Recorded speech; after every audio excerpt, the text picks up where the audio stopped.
Hi hello నమస్తే friends, అందరూ ఎలా ఉన్నారు? నేనైతే బాగున్నాను. అందరూ బాగున్నారని అనుకుంటున్నాను. ఈరోజు వచ్చేసి మనం సాంబార్ రెసిపీ అయితే చూస్తున్నాము. ఇక్కడ నేను అక్క అయితే రెసిపీ చేసామన్నమాట. ఇది ఇంతకుముందు చేసిందనమాట, అంటే ఛానల్ స్టార్ట్ చేయాలని ఇంతకుముందు చేసి పెట్టుకున్నది. 1 కప్పు కందిబ్యాళ్ళకి 3 కప్పులు వాటర్ అయితే వేయాలి. కొంచెం సాల్ట్, కొంచెం పసుపు వేయాలి. మిక్స్ చేసేసి విజిల్ పెట్టేయాలి. విజిల్ వచ్చేసి మనము 3 విజిల్స్ అయితే పెట్టాలి. అక్కడ మా అక్క చూపిస్తుంది క్లిప్లో. దాని తర్వాత నిమ్మకాయ సైజ్ అంత చింతపండు అయితే తీసుకొని నానబెట్టేయాలి, వాష్ చేసి ఒక పక్కన. తర్వాత స్టవ్ మీద ప్యాన్ పెట్టేసుకొని, ప్యాన్ కానీ గిన్నె కానీ, జీలకర్ర ఆవాలు ముందుగా వేసుకోండి, ఆయిల్ వేసుకొని. మేము మర్చిపోయాము, సో దానికి మళ్ళీ వేసాను. ఆనియన్స్ వేసేసి పచ్చిమిర్చి కొంచెం ఫ్రై అయిన తర్వాత కరివేపాకు వేసి మిక్స్ చేయాలి. దాని తర్వాత పక్కన రెడీగా వెజిటేబుల్స్ అన్నీ కట్ చేసి అయితే పెట్టుకున్నాను. సాంబార్లోకి వేసేటివి అన్నీ మీరైతే రెడీగా పెట్టుకోండి. వంకాయ అయితే నల్లగా అయిపోతుందని చెప్పేసి లాస్ట్లో వేసే ముందుగా అయితే కట్ చేసాము.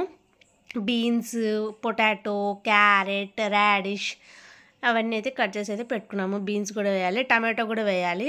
టమాటో కొంచెం తర్వాత అయితే వేస్తాము. ఇప్పుడు కొంచెం అది ఫ్రై అయిపోయిన తర్వాత మనం మిగిలినవన్నీ వేసేస్తాము. ఆనియన్ అలానే పక్కన పెట్టాను, అది ఎందుకనే లాస్ట్లో చూపిస్తాను. మొత్తం అన్నీ వేసేసి ఫ్రై అయితే చేసేసాము. ఇక్కడ దాంట్లోకి తగినంత సాల్ట్, పసుపు అయితే యాడ్ చేసి మిక్స్ చేసుకోవాలి.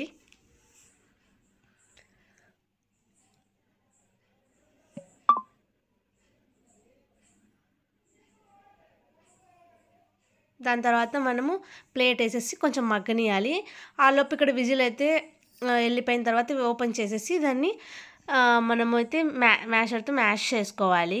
మ్యాష్ చేసుకొని ఒక పక్కన పెట్టేయాలి. ఆ తర్వాత మనకి ఇక్కడ వంకాయ అయితే వేసాము. వంకాయ కొంచెం లేట్గా వేయాలి, ఎందుకంటే తొందరగా ఉడికిపోతుంది కాబట్టి. అది వేసేసిన తర్వాత ఒక 2 మినిట్స్కి అయితే మనము కందిపప్పు పేస్ట్ని అయితే వేసేసి యాడ్ చేసేసి కొంచెం తగినంత వాటర్ అయితే యాడ్ చేసేసి కారం పొడి, ధనియాల పొడి, సాంబార్ పొడి, రసం పొడి తగినంత వేసేసి దాని తర్వాత కొంచెం సేపు ప్లేట్ వేసేసి క్లోజ్ చేసేసిన తర్వాత చింతపండు రసం అయితే మనం పక్కన పెట్టుకున్నాం కదా, ఆ చింతపండు రసాన్ని కూడా యాడ్ చేసేసుకోవాలి. కొత్తిమీర వేయాలి. కొత్తిమీర క్లిప్ అయితే మిస్ అయింది.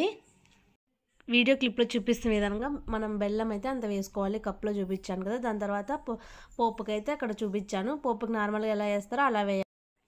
ఇక్కడ చూసుకున్నట్టయితే మనకి సాంబార్ అయితే పర్ఫెక్ట్గా ఉడికిపోయింది. దాని తర్వాత మనమైతే తిరువాత పెట్టాం కదా, అదైతే వేయాలి. చాలా వేడిగా ఉన్నప్పుడే వేసేయాలి. కొంచెం చల్లగా అవనిస్తే కొంచెం టేస్ట్ అనేది డిఫరెంట్ అయితే వస్తుంది. దాని తర్వాత కొత్తిమీర అయితే యాడ్ చేసేసుకొని మిక్స్ చేసేసుకొని సర్వ్ చేసుకొని తినేయడమే. మన తెలుగులో పెళ్ళిళ్ళల్లో సాంబార్ రెసిపీ అయితే ఖచ్చితంగా ఉంటుంది. ఒక్కసారి ట్రై చేయండి, డెఫినెట్గా మీకైతే నచ్చుతుంది. Thanks for watching my videos. Please like, share and subscribe guys. Bye.